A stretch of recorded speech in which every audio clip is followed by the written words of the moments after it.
Welcome to the deep dive, where we really try to plunge into these big topics and get you informed fast.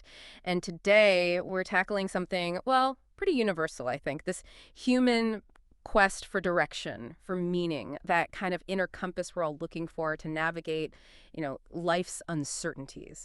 Okay, so let's really unpack this because, wow, there's just so much rich ground here. We're diving into this whole concept of divine inner guidance, and it's multifaceted, right? You see it across spiritual traditions, philosophy, psychology, even neuroscience is looking at it now. Our mission, basically, for this deep dive is to take this huge stack of sources. I mean, everything from like ancient theological texts right up to modern scientific research and pull out the key insights, the surprising bits, and help you get really well informed about this enduring human thing without feeling totally overwhelmed. We'll look at what this inner compass actually is, how different traditions see it, how maybe you might cultivate it, and crucially, the big questions that pop up when you look at it through, well, both faith and science lenses. Yeah, and what's so fascinating, I think, is just how universal that search really is. Finding that inner direction, I mean. It doesn't really matter how people frame it. Exactly. It really speaks to a core human longing, doesn't it? Purpose, clarity. It absolutely does. Transcends cultures, eras. Okay, so to even start talking about it properly, Yeah. we really need to deconstruct the language because divine inner guidance isn't just one single thing. It's like a whole lexicon of experiences. Precisely. And laying out these initial concepts, this sort of conceptual taxonomy, it helps us see the really profound assumptions hiding in these terms that often get used interchangeably. So when we talk about divine guidance, that's probably the broadest term, right? Okay. It just means direction or insight that someone believes comes from, well, a higher power, a deity, some kind of spiritual source. And that could show up in lots of ways. Oh, absolutely. It could be intuition, maybe a really striking synchronicity, something in a dream, or even what some people describe as like direct messages. So definitely not just one thing. And you mentioned a crucial distinction there, inner guidance versus higher guidance. Yes, that's key. My read from the sources is that inner guidance feels like it's coming from within you, right? That's the idea, connected to your feeling self, your intuition. Like a wise inner counsel or a little sage inside. Exactly. Yeah. That kind of language. Yeah. And you often experience it through physical senses, maybe emotions, bodily sensations, or what some traditions call the spiritual heart.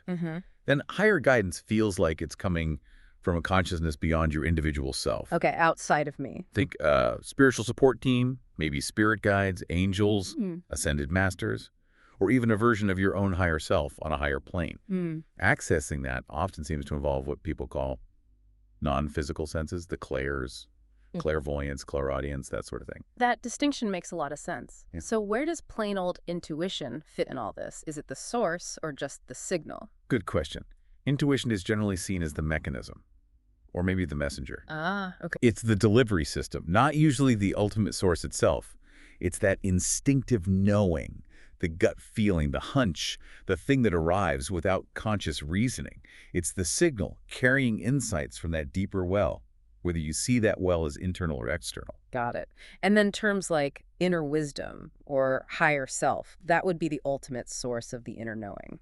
That's often how it's framed, yes. That deep, profound knowing that sort of transcends your everyday conscious mind. Like the Taoist yin spirit, maybe?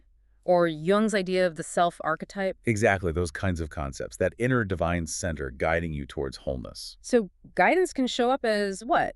Gentle nudges. Gentle promptings, yeah. Or just an abiding sense of peace. Or the opposite, like a check or feeling uneasy. Definitely. That feeling that something's just not right. Or interpreting synchronicities, external signs, dreams, symbols. Yeah. It really is a rich tapestry. Okay, here's where, for me, it gets really interesting.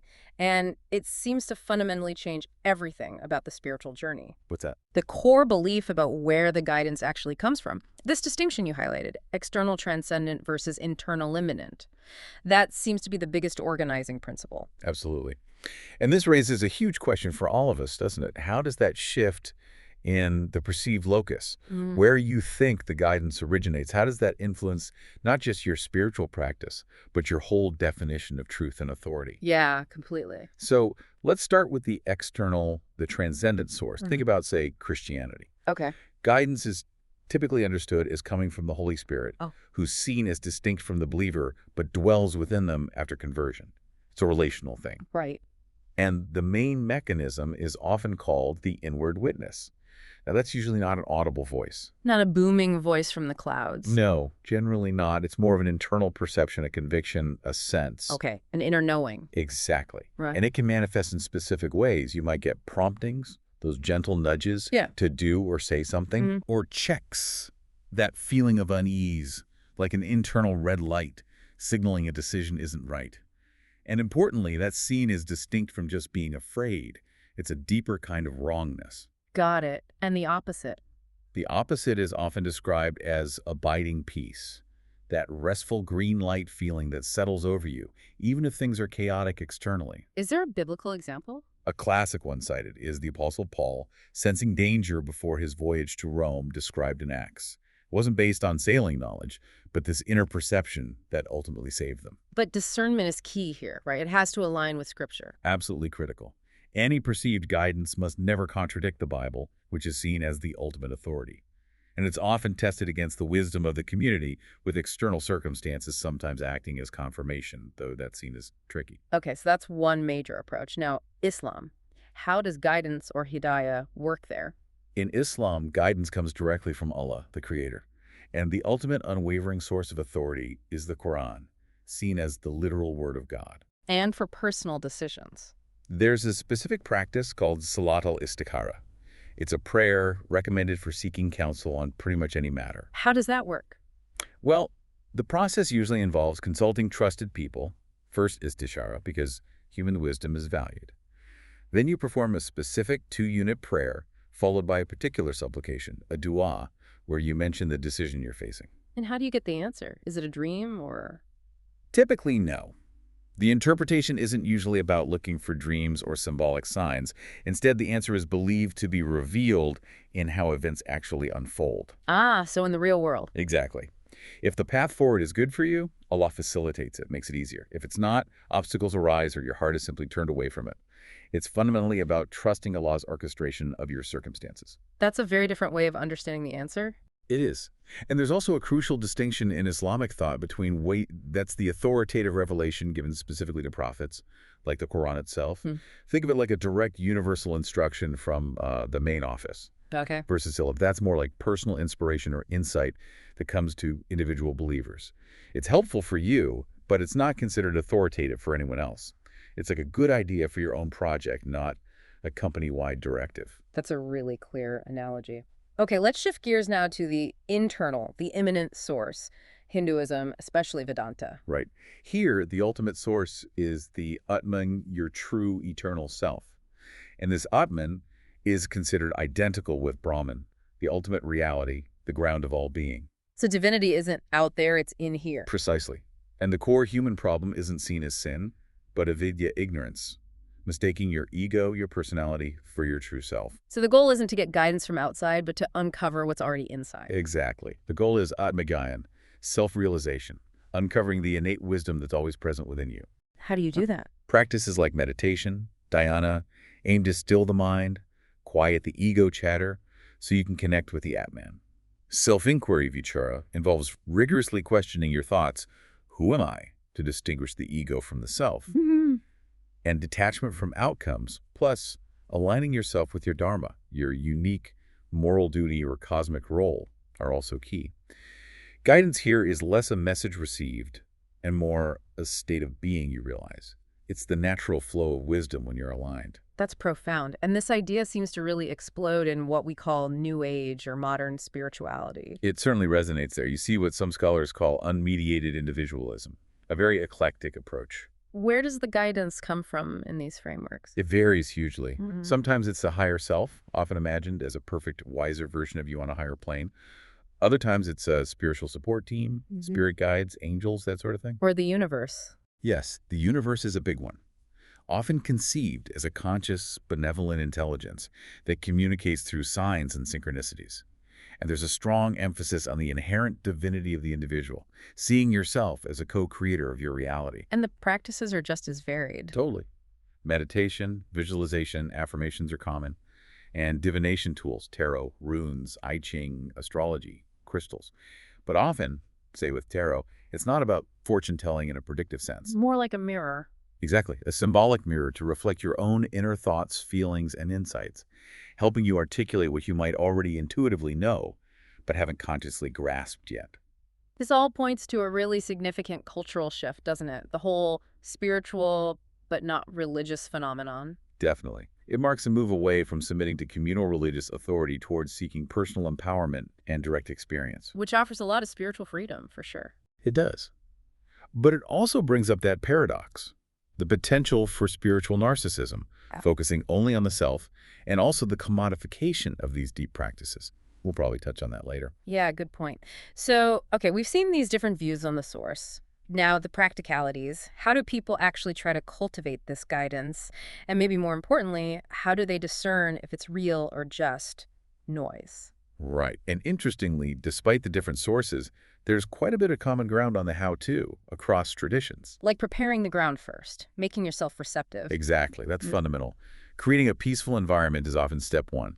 Finding a quiet space, minimizing distractions. Yeah. Yeah, turn off the phone. Maybe lighting candles, playing calming music, whatever works for you. And the internal environment is just as important. Crucial.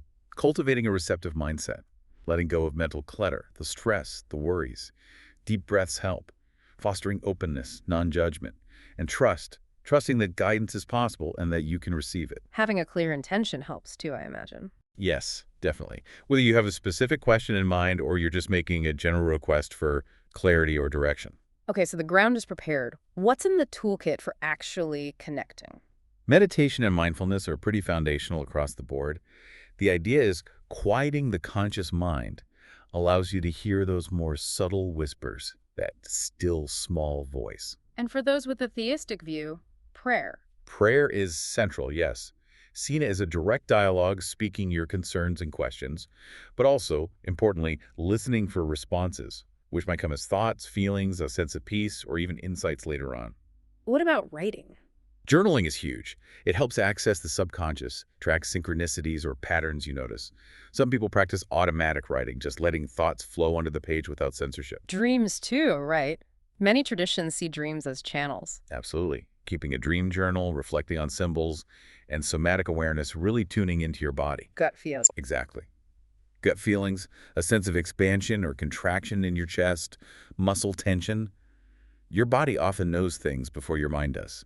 Even just being in nature can help. Definitely. Tends to quiet the mind, offer perspective. And as we mentioned, for some, divination tools like tarot or runes act as symbolic prompts for inner reflection. Okay, so you've opened yourself up, you've used these tools. Now the million-dollar question. How do you know if what you're getting is true guidance or just your own ego, fear, or wishful thinking? Discernment. Ah, the art of discernment. This is probably the trickiest part, and where mistakes can happen. But there are some widely agreed upon markers, often described across different perspectives. Like what? What suggests it might be genuine? A deep sense of peace and calm is a big one. True guidance usually doesn't feel agitated or pressured, even if the message itself is challenging. It brings a sense of rightness, not confusion. A kind of clarity. Yes, a clarity and a simple knowing quality. It just feels true on a deep level. As one source put it, the soul just knows. And maybe a specific kind of joy? An inward, expansive joy, yes. Different from giddy excitement, it's more like the quiet joy of alignment. And crucially, it will always align with your core values and ethical principles, or in religious contexts, with Scripture. It won't lead you to harm yourself or others. So what are the red flags? The signs it might be false guidance. Emotional agitation is a major one. Strong, turbulent emotions like fear, anxiety, anger driving the message. The voice of the ego. Exactly. Does it sound controlling, manipulative? Is it rooted in fear, scarcity, comparison, negativity? Does it pressure you? That's likely EO, not deeper wisdom. Confusion too. Confusion and contradiction, messages that muddy the waters, contradict known truths or previous genuine guidance, or promote discord, those are suspect. Okay, but here's the rub, isn't it? The epistemological paradox. This is it, the core challenge. Believers rely on these subjective feelings, peace, clarity, joy, and they feel incredibly self-validating. It feels real. Absolutely. Huh. But psychology offers explanations for those exact same feelings. Like cognitive dissonance reduction. Our brain just wants to resolve uncertainty and rewards us when we make a decision, any decision. Precisely. Or think about dopamine-driven belief updates. That aha moment, the epiphany, feels so certain and profound, partly because there's a surge of dopamine, a neurochemical reward signal that basically stamps in the new understanding as important and true. And confirmation bias, we just filter everything to confirm what we already want to believe. That's huge. We look for the signs that fit our narrative.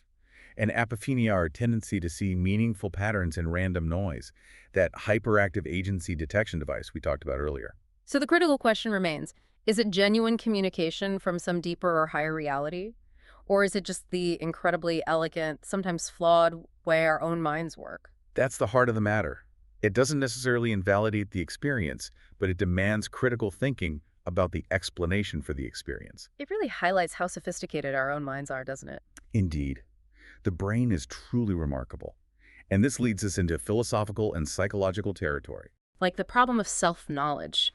If guidance comes from God or the universe, is it still a form of self-knowledge? And if it originates in our own mind, why does it often feel so external, like it's coming to us, not from us? That feeling of externality is fascinating. And Vygotsky's theory of inner speech offers one perspective. How so? His idea was that our internal monologue develops from internalizing social dialogues. So maybe hearing guidance is a highly developed form of this inner speech, adopting an authoritative voice that we then perceive as separate. That makes sense. And historically, people have grappled with this for ages, right? Like Socrates and his daemon. Exactly. He described it as an inner voice, a kind of divine sign or conscience that often warned him against doing things.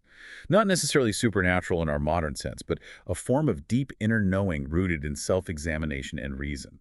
The Stoics, too, seeking harmony with the logos, the rational principle of the universe, through virtue and reason. So guidance rooted in self-examination, reason, virtue, not just waiting for a lightning bolt. Precisely. Now let's look at the psychology of intuition more closely. Dual process theory, system 1 and system 2. That's the dominant model. System 1 is fast, automatic, unconscious, emotional. It's your gut feeling, your immediate pattern recognition. System 2 is slow, deliberate, conscious, logical. That's you working through a problem step by step. And intuition is mostly system 1. Largely, yes. It taps into what psychologists call the cognitive unconscious, this vast database of all your stored experiences, patterns, and learning. System 1 rapidly cross-references incoming information against this database and generates a best-fit solution or feeling your hunch. Which explains why experts often have amazing intuition in their field. Absolutely. Chess masters, firefighters, experienced doctors, they've encoded countless patterns through experience. Their System 1 can make incredibly fast, accurate judgments that seem intuitive, but are actually based on deep learning. So maybe spiritual intuition is similar, a refined ability to recognize subtle internal or external patterns developed through years of practice or sensitivity. That's a very plausible psychological perspective. But, as we know, our pattern-seeking brains can also lead us astray with cognitive biases. Confirmation bias again, seeking out hits, ignoring misses. Constantly. If you believe you're receiving guidance, you'll likely interpret ambiguous events, a song on the radio, a chance encounter, as confirming signs, while dismissing anything contradictory. And apophenia, or patternicity, seeing connections where there are none. Finding meaning in random numbers, clouds, tea leaves, that hyperactive agency detection device, HADD, again, our evolutionary predisposition to assume intentional agents are behind events. Better to mistake a rustling bush for a predator than ignore a real one. But in modern life, it can lead to seeing messages everywhere. And then there's plain old self-deception. A powerful force. Holding false beliefs to protect our self-esteem, reduce anxiety, or resolve cognitive dissonance. Attributing a difficult choice to "God told me to" or "the universe guided me" can feel incredibly relieving. It avoids personal responsibility and provides justification, a potent psychological shield. Wow. So even when it feels incredibly real and divine, our brains are literally wired in ways that could produce these experiences. That is a mind bender. It really is. It firmly grounds these experiences in our biology, in the architecture of our minds. And it doesn't automatically mean they aren't pointing to something beyond the brain, does it? Exactly. It sharpens the ultimate question. Is the brain just generating these feelings of unity, guidance, and meaning as an adaptive mechanism? Or is it perhaps acting as an instrument, a kind of antenna, capable of perceiving dimensions of reality usually filtered out by our normal waking consciousness? Which brings us right to neurotheology, mapping the spiritual brain. This is where things get really fascinating, looking at the neural correlates. So, using brain imaging like fMRI or SPECT to see what's happening in the brain during prayer, meditation, mystical experiences. Correct, but it immediately runs into the cause or correlate problem we touched on. Right. Does the brain activity cause the spiritual experience? Is it just a neurological artifact? That's the reductionist view. Or is the brain the instrument that perceives a transcendent reality, like a radio receiver tuning into a signal? Practices like meditation might tune the brain to pick up these signals better. That's the non-reductionist or religionist view. And neuroscience itself can't definitively answer which is true. Not yet, and maybe never. It can show us correlation. These specific brain states reliably occur during these subjective experiences. It can show us the biological mechanisms involved. But it can't, based on the data alone, tell us the ultimate origin or ontological status of the experience itself. But the correlations are still revealing, right? What parts of the brain light up or quiet down? Very revealing. For instance, the prefrontal cortex, involved in attention and focus, often shows increased activity during focused prayer or meditation, reflecting that deliberate mental effort. Makes sense. But fascinatingly, parts of the parietal lobes, especially in areas sometimes called the posterior superior or parietal lobule, PSPL, tend to show decreased activity. And that area relates to... It's crucial for our sense of spatial orientation, for distinguishing self from other, for locating ourselves in time and space. So decreased activity there. Correlates remarkably well with subjective reports from deep meditators or nuns in prayer who describe feelings of timelessness, spacelessness, a dissolving of the sense of self, and profound feelings of oneness or unity with everything. Wow. That's a direct link between brain state and mystical feeling. A very compelling one. And the temporal lobes and the limbic system, our emotional centers, are also heavily involved. That connection with temporal lobe epilepsy and hyperreligiosity. Exactly. It suggests these regions play a role in generating the powerful feelings of awe, reverence, deep meaning, and connection, often associated with spiritual experiences. And what about the brain chemistry? You mentioned dopamine earlier. Yes, dopamine is key, not just for pleasure, but crucially for signaling reward prediction error. That's the difference between what you expect and what actually happens. Yeah. A burst of dopamine essentially tells your brain, pay attention, this is important, update your model of the world. It acts as a potent teaching signal. So when something unexpected or insightful happens, a coincidence feels meaningful. You have a sudden breakthrough in meditation. The dopamine surge reinforces it. Precisely. It stamps in that new understanding or connection, making it feel incredibly salient, certain, and meaningful. It's your brain's core learning and reward system saying, this insight is valuable. And that connects to apophenia too, seeing patterns. Directly. Dopamine enhances perceptual salience, making certain stimuli jump out as relevant. So random events might get flagged by dopamine as significant, reinforcing the belief that they are signs or messages. That feeling of peace and clarity accompanying guidance could even be, neurochemically, a dopamine-mediated signal that uncertainty has been resolved. This is genuinely mind-blowing. These profound, often life-changing experiences are literally measurably happening in our brains. Absolutely. This firmly places them within the realm of biology and neuroscience. But again, it just sharpens that ultimate question, doesn't it? Is the brain creating the feeling of guidance, unity, transcendence, or is it perceiving something real that's usually beyond our grasp? That remains the deep mystery at the heart of it all. And it leads us to some critical perspectives and contemporary challenges. Like the problem of contradictory revelations. This seems like a major hurdle for claiming objective divine guidance. It's a significant one. Different faiths, even different denominations within the same faith, often claim guidance from the divine. But the content of that guidance can be completely contradictory. Christians guided one way, Muslims another, Hindus another. Exactly. Which strongly suggests that interpretation is heavily filtered through the individual's pre-existing cultural, religious, and psychological framework. Guidance often tends to conveniently confirm what the person or group already believes.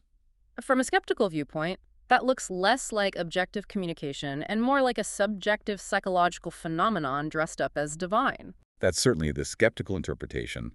And philosophically, there's the challenge of skeptical theism. Which argues what? Basically, if we admit we can't possibly understand God's reasons for allowing seemingly pointless suffering, then how can we be so sure we understand God's communication? Could God, for reasons beyond our comprehension, even deceive us or allow us to be mistaken for some greater good we can't grasp? it potentially undermines our confidence in relying on any perceived divine testimony. That's a heavy philosophical point. And shifting to modern culture, there's the issue you flagged earlier, the commodification of the inner compass, Yes, the rise of the spiritual supermarket, or what some critics call McMindfulness. where this profound human quest gets repackaged and sold. Right. Mindfulness apps, weekend enlightenment workshops, expensive retreats, crystals promising clarity. Hmm. Spirituality becomes another consumer product. And in the process, it often gets diluted, doesn't it? Stripped from its original ethical or religious context. Often, yes. Practices like mindfulness, originally aimed at liberation or deep insight within a Buddhist framework, become mere stress reduction techniques. The goal shifts from fundamental transformation to simply optimizing personal performance or well-being within the existing system. And sometimes there's a narcissistic focus, all about me, my feelings, my fulfillment. That's a common critique.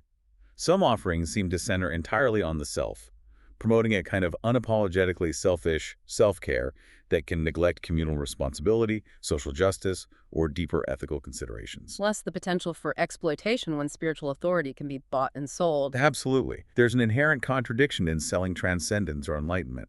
It raises questions about authenticity and the potential for manipulation by gurus or corporations jumping on the spirituality bandwagon. So this inner journey, it's clearly not always straightforward.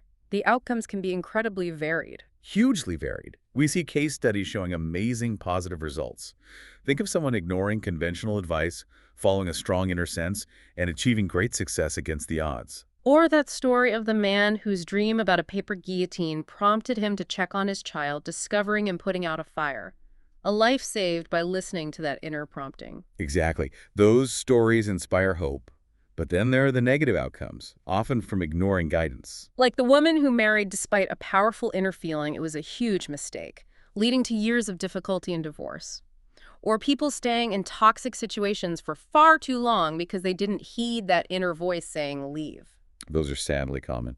And then there are the truly ambiguous or tragic cases. Waco comes to mind. The Branch Davidians. A deeply tragic example. A group acting on what their leader, David Koresh, presented as divine revelatory directive, leading to a fatal standoff. It's a stark warning about the dangers of uncritical belief, groupthink, and isolation when interpreting perceived guidance. And even someone like Mother Teresa. Her private diaries revealed decades of profound spiritual darkness, right? Working tirelessly without that comforting sense of divine presence or guidance she outwardly projected. An astonishing example of faith and commitment in the absence of confirming inner experience. It shows the complexity guidance isn't always a warm, fuzzy feeling. Sometimes it's silence, and one relies on sheer faith or conviction. Wow. So this whole exploration really underscores that this journey inward, seeking this compass, it's a really high-stakes endeavor. The same kind of inner conviction can lead to fulfillment or disaster. Absolutely. Which brings us back to the crucial importance of critical discernment, humility, checking guidance against ethical principles and trusted wisdom, whether scripture or wise counsel, and taking responsibility for our interpretations and actions. It's a powerful force, this inner sense, but it demands incredibly careful navigation. So wrapping this deep dive up, what are the main threads we've pulled? I think the foundational distinction is that locus of the divine, whether you see the source as external and transcendent or internal and immanent, that really shapes the whole path. And that constant companion, the epistemological paradox of discernment, those powerful feelings of peace, clarity, knowing, they feel so real, so validating. Yet psychology and neuroscience offer plausible explanations for those very same feelings. Cognitive biases, brain chemistry, the way our minds naturally work. It leaves us wrestling with the ultimate source. We also saw that cultural trend, secularization and re-enchantment. The deep human need for meaning and guidance persists, even as traditional religion declines for many, but it often shifts into these more individualized, sometimes commodified forms. And neurotheology stands as this fascinating bridge, firmly placing these experiences in the brain, showing the biological correlates. But without definitively answering that final metaphysical question, is the brain generating an illusion, however meaningful? Or is it acting as a receiver, tuning into something real beyond our normal perception? Exactly. That question hangs in the air. So why does this all matter to you, listening right now? Well, whether you consider yourself a seeker of spiritual truth, or you're fascinated by human consciousness, or maybe you're simply trying to make sense of your own gut feelings and intuitions. Hopefully, this exploration gives you a richer, more nuanced framework for thinking about this Incredibly universal, enduring human experience. The inner compass, however we understand it, clearly speaks to a fundamental human need for meaning, for direction in a complex world. The journey inward, it seems, continues for all of us, propelled by that persistent hope that maybe, just maybe, there is a true north to be found amidst all the noise. So the final thought to leave you with is this. How will you choose to listen? How will you navigate the whispers and the shouts, the signals and the noise in the landscape of your own life?